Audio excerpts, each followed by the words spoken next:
Si hacemos referencia a la Noche de los Lápices, estamos hablando de un acontecimiento histórico que refiere a la desaparición ilegal de jóvenes estudiantes secundarios durante la última dictadura militar, específicamente el 16 de septiembre en la ciudad de La Plata.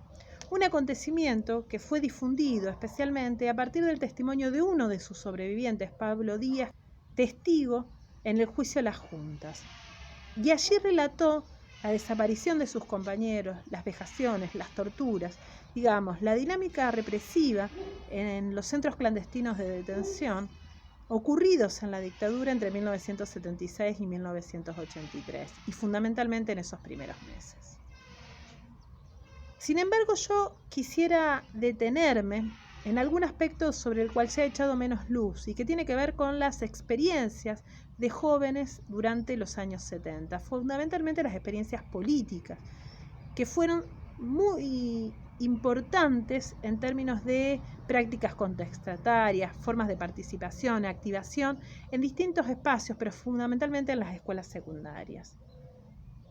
Si pensamos, por ejemplo, lo que es la participación política de estudiantes secundarios y del movimiento estudiantil secundario en la segunda mitad del siglo XX, vamos a ver que hay momentos en donde el movimiento estudiantil tiene una fuerte activación, en general articulado con el movimiento universitario, y que es clave, aunque también es una participación intermitente.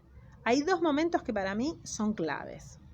El primero de esos momentos refiere a la participación de estudiantes secundarios en 1958 en el proceso conocido como la manifestación por laica o libre, es decir, la movilización estudiantil que incluyó a estudiantes universitarios y secundarios en favor de la enseñanza pública y laica. El segundo momento es 1973, el contexto de las tomas de escuelas secundarias. Si pensamos en Rosario, quizás tendríamos que hablar de otro momento, que es 1969, donde el movimiento estudiantil secundario, a partir de su coordinadora, acompaña y se incorpora a las demandas obreros estudiantiles en el contexto del Rosariazo, tanto en mayo, pero fundamentalmente en el mes de septiembre. ¿Cuándo piensan mantener la escuela tomada? Bueno, hasta que conclusiones. No obstante, creo que 1973 es uno de los momentos más significativos en lo que es la participación política de jóvenes entre 13 y 18 años, es decir, estudiantes secundarios en el país. Precisamente por la masividad que van a tener las tomas de escuelas. En Rosario, la mayoría de las escuelas son tomadas en 1973, en ese inicio del gobierno de Cámpora, Solano Lima. Entre mayo y junio casi todas las escuelas de la ciudad fueron tomadas.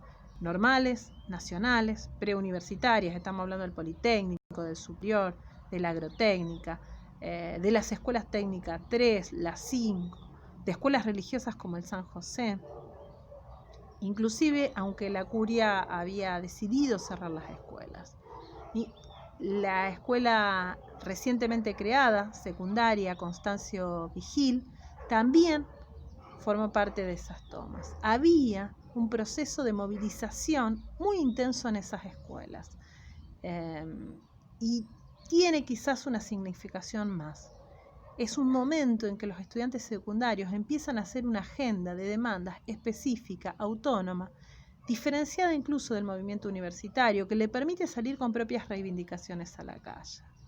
Es un momento que además se trama en el contexto de fuerte emergencia de algunas agrupaciones políticas y el crecimiento de otras ya existentes. En las escuelas secundarias, desde principios de siglo, la Federación Juvenil Comunista había tenido cierta inserción. Lo habían tenido también la TERS, algunas agrupaciones de izquierda, la Juventud Radical, también el socialismo. Pero ahora surgían nuevas agrupaciones vinculadas también a esos nuevos tiempos. La UES, vinculada a la tendencia revolucionaria, es decir, al sector más radical dentro del peronismo, la emergencia de agrupaciones como la Juventud Guevarista, vinculada más al PRT, o bien algunas agrupaciones estudiantiles vinculadas a lo que va a ser el Partido Socialista de los Trabajadores. Distintas expresiones contestatarias de izquierda, algunas vinculadas a organizaciones político-militares armadas, otras no, pero que efectivamente van a mostrar que es un momento de fuerte emergencia de demandas políticas dentro de las escuelas. Las tomas son también parte de ese proceso. En la medida en que las tomas se van produciendo, se va produciendo también la emergencia y el crecimiento de muchas de estas organizaciones. Por eso, cuando uno habla de los años 70 y habla de los estudiantes secundarios y su participación política, hay una trama muy fuerte entre estos dos procesos. La emergencia de las tomas con un dinamismo muy propio de esos meses del año 73 y las agrupaciones estudiantiles.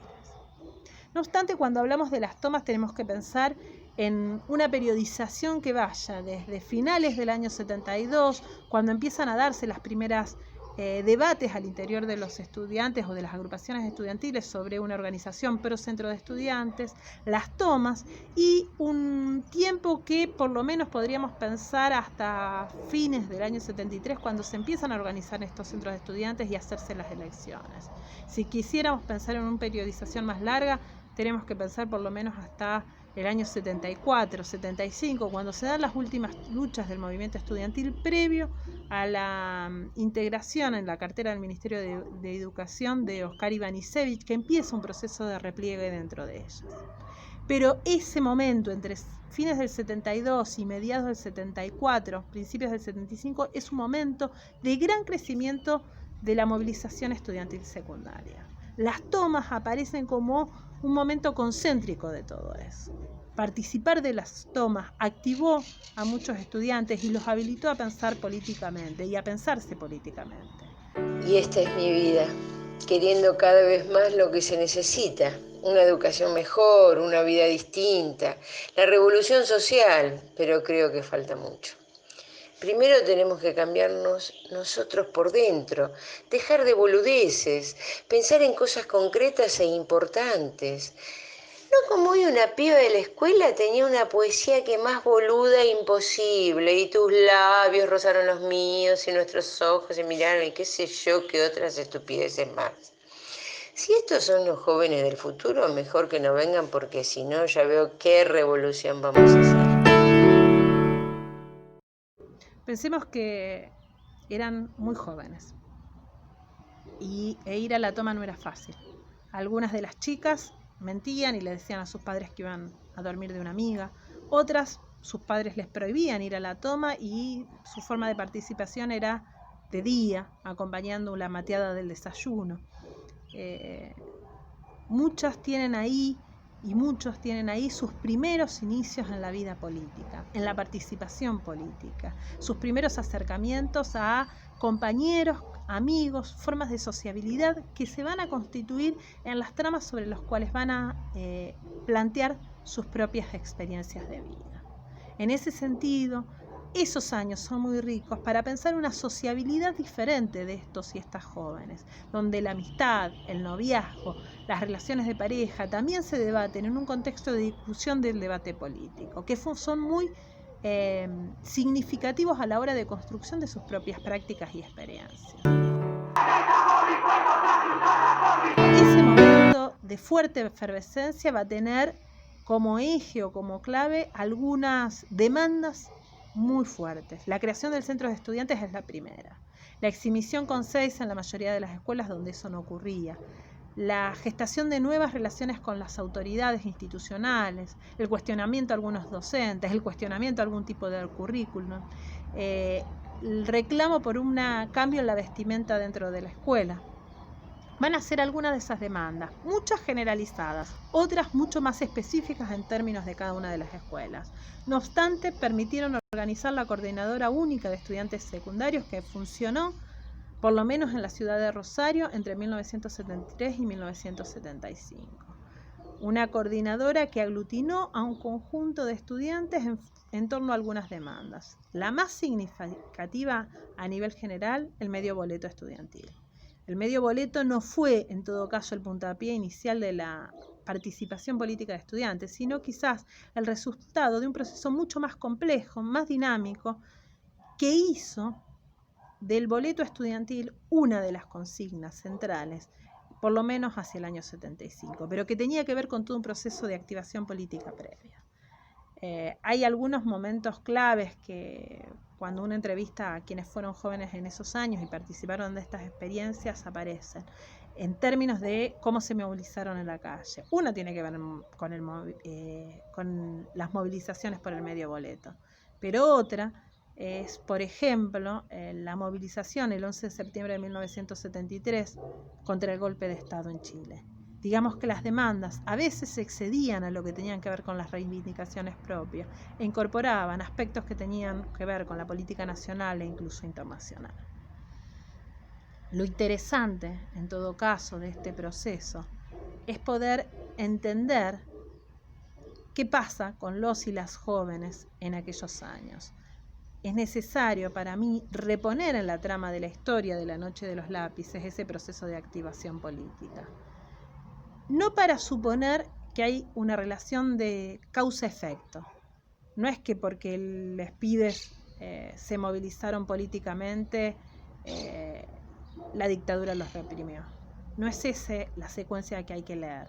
Nuestra lectura no puede ser esa. Esa puede ser la lectura de los militares, que era malo militar políticamente, de tener activación política, pero no puede ser nuestra lectura como historiadores o nuestra lectura desde el hoy. La lectura que hoy tenemos que hacer es que ante ese proceso de activación política, rico, intenso, de muchos y muchas jóvenes, la respuesta que dio una generación fue la represión. La respuesta que dio la dictadura, ese proceso tan rico, fue la represión. Por último, quisiera señalar algo que tiene que ver con esa vida o esa intensidad de estos y estas jóvenes, muchos de ellos detenidos legales y ilegalmente. En Rosario no hubo Noche de los Lápices el 16 de septiembre. No obstante, si uno mira y construye las historias de vida de cada uno y una de ellas e investigan los archivos de la memoria que existan, efectivamente hubo una trama de desaparición legal e ilegal que intentó traspasar la capilaridad de lo que había sido la activación política estudiantil en las escuelas secundarias. Para el mes de septiembre de 1976, cuando está ocurriendo la Noche de los Lápices en La Plata, un comunicado del Ejército señala que si uno piensa en los frentes de acción de masas del peronismo contestatario vinculados a Montoneros, el frente estudiantil ya está completamente devastado. Esto quiere decir que para septiembre del año 76, los servicios de inteligencia están diciendo que la represión sobre los sectores estudiantiles, y ahí incluyen tanto universitarios como secundarios, ya se había realizado. Hay un proceso de desmantelamiento de esa activación política que viene no solamente del 24 de marzo del 76, sino de bastante tiempo antes.